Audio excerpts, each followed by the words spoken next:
Gipaniguro karon sa Davao City Police Office ngadto sa mga Davaoenyo nga walay angay kabalakan sa peace and order situation sa syudad kay nagpabilin kining malinaon luyo sa natalang kriminalidad sa miaging mga adlaw sama sa patay o mga pagpangulata.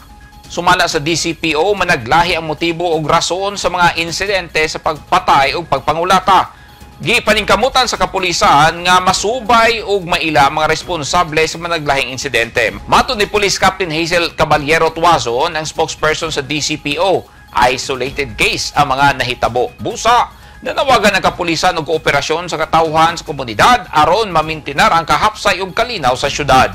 Paniguro na ito nga ang Davao City Police Office. Panikamutan din na permissive na ang mga paghitabo trade nga masolve ka na on the level sa Davao City Police Office.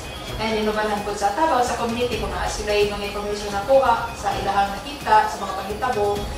Mga ipitabang sir na sa mga information na nakita para makatabang sa pag-investigation para masolve ang mga kaso ng nakabuli sa Davao.